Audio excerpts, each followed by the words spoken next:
Hey everybody, Nancy here. Today I want to give you a tip on how to quickly access the right favorite when you have so many. Now I don't know about you, but I have a boatload of favorites of every kind. I've got, right now you can see the zoom. We talked about that on a different video. But I've got, for my fonts, I've got all these.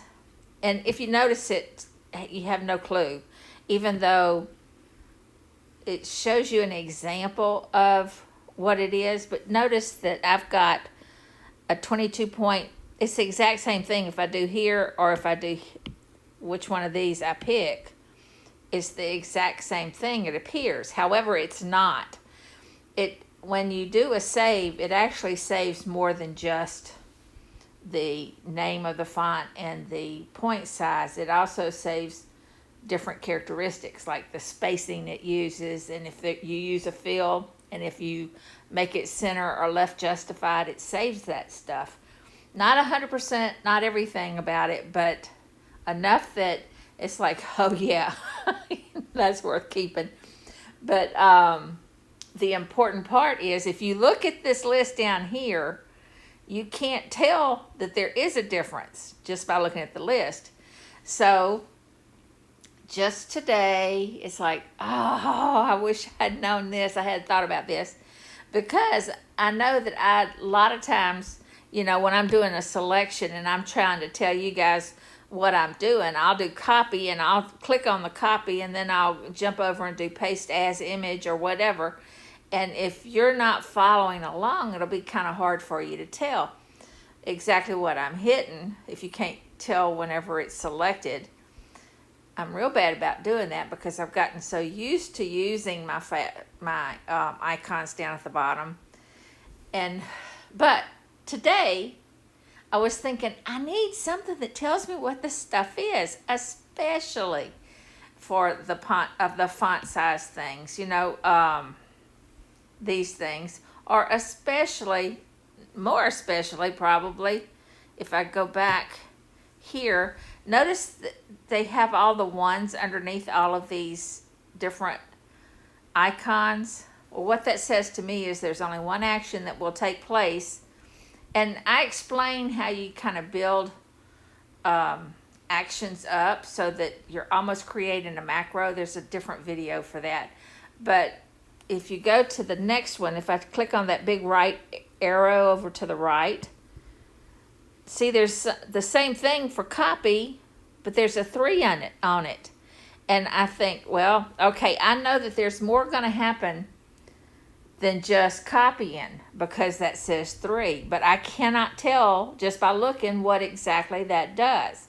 So in order to know what actions are going to take place, if you click on the stack of disc in this circumstance, a lot of times it's a gear over to the right, but this time it's a stack of disc.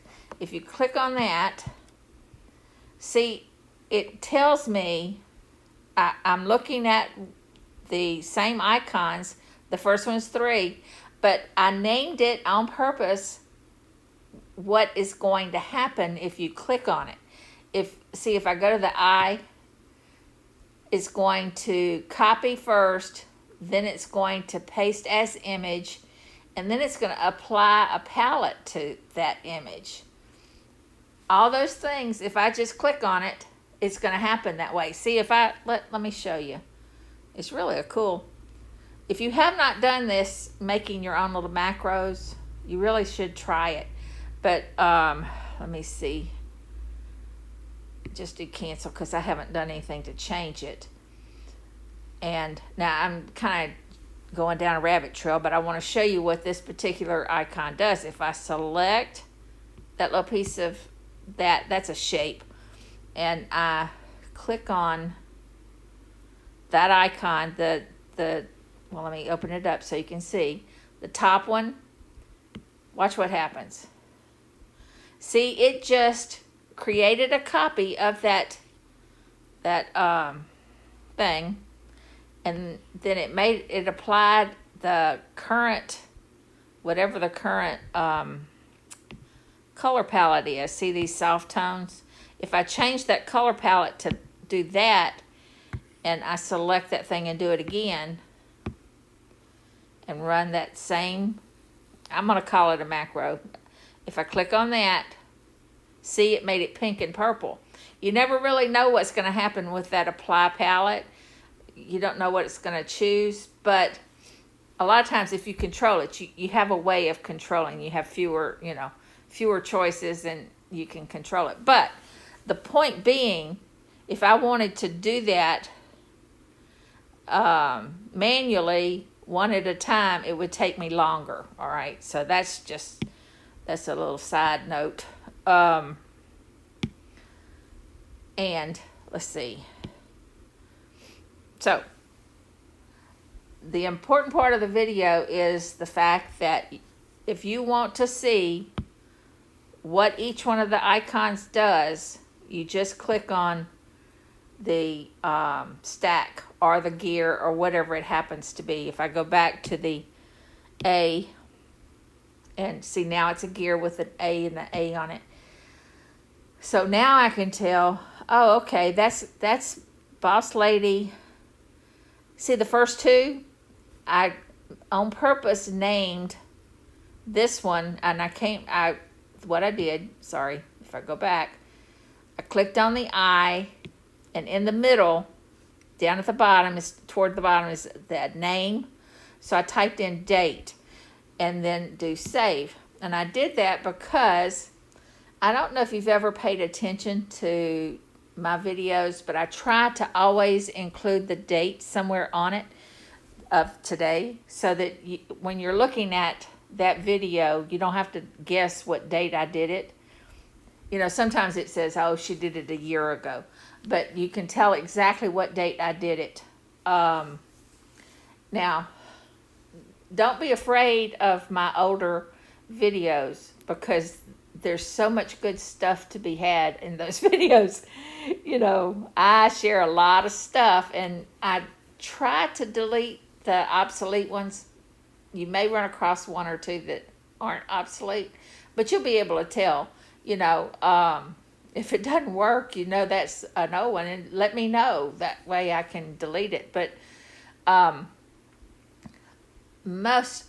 would almost bet that 99% of them are still good. Now, a title might change or something, might call it a different thing, but for the most part, what he usually does, he doesn't get rid of. When he creates something new, usually the old way still works. So even if I tell you a way to do something, it probably still works that way, but there may be a better way of doing it. So don't be afraid of my old videos, is what I'm trying to say. Now, the reason I created that date, if you notice, usually I'll have a title that's kind of big like this, and when I'm creating the title, then I'll say, oh, I got to put the date. And the default will be the big letters that I use to create the title. Let me show you an example. If I change this, let me make sure nothing's selected. Okay. If I change this and I say, oh, I'm going to use watercolor for the title because that's a big font and I want it big. And let me move up some so I can. Oh, fudge. Okay. Move it up. And I create a title.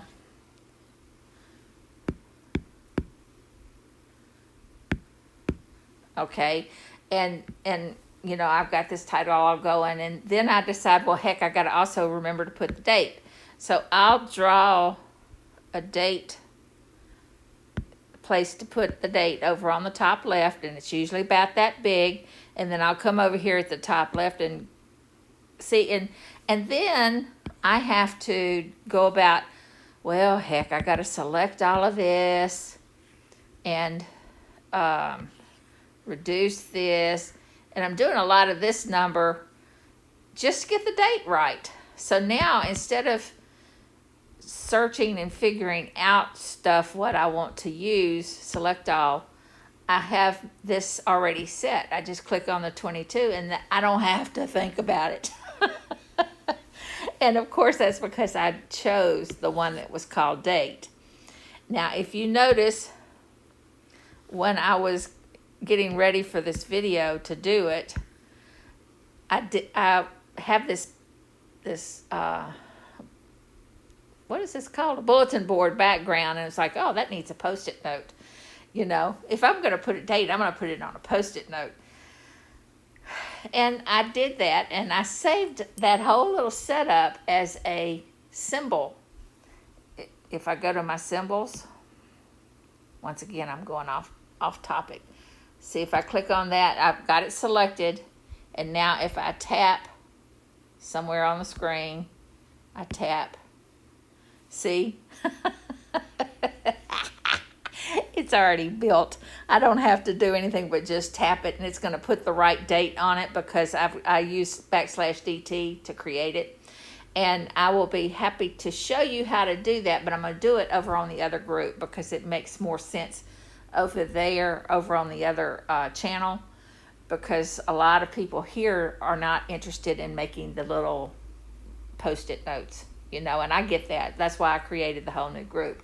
So, okay, back to topic. Notice, I think I was saying, if I go back to the text, see the font. Well, if I select the text here, select all, and I choose one of these things, see, it's all left justified and it's a different font. If I go to the first one, which I had called date initially, see how this is what it looks like now. But the second one, even though it's got the same little 22.0 thing down at the bottom, see, I can tell by looking at the title, there's something different about it. It's centered, it's not left justified, and the spacing's different. So if I choose that, see how it added the spacing? So it's saving all that. So that's why it's better if you have any question at all about some of your saved things, then using the gear is a lifesaver. And, you know, once you do the gear here, you can go to the next group. Another problem, I can't remember if I mentioned this already or not. The problem with just doing it from here, if you use the big arrow to go to the next group, if you want to go back to the first one so I can talk about it, you have to scroll through all of them to get back. There is no going back. You have to just keep going forward until you get to the first one again. But if you use the gear over on the right, then if you go to groups, see here all four of them, got to name them better. I'm going to change. That's what I've been working on today, is trying to rename things. But now if I want to go to handwriting, I can just click on handwriting without going through all of them. And if I want to go back to favorites, I don't have to hit the right arrow. I can just click on favorites and toggle here, as opposed to, you know, having to go through the scrolling business. So the gear thing is your friend. Use it. Now I'm back to explaining again exactly. See, it automatically picks up the name of the font and what size it is in the title, just based on the title of the font. But you still have the opportunity to give it a name, and you click on that and put the name down in the middle, okay? So if I wanted to do something specifically for my Bible, that's kind of where all this stuff starts. If I go to groups and I create a new one, and I'm going to call it Bible, and then I'm going to put just the fonts that I want to use when I create something in my Bible. And I don't have to guess anymore because I'm using a title that makes sense to me. All right. Now, right now, there's nothing in it, but when I start adding to it, then I won't have to search and look at it and go, oh, I wonder if that's the one I used, you know? And because the title says Bible, I'll be able to find it and know. Anyway, I know I'm beating a dead horse here, but I just wanted to share that with you. And again, I will show how to create this right here. Well, I changed my pen. This right here, or that, whichever, as a symbol, and that that's all you had to do. All of that was actually created using Zoomnotes, even the push pin. I did a video a long time ago on how to create a push pin, and then how to create the post-it note. I'll show that. Okay, that's enough. Y'all have a great day here. Bye.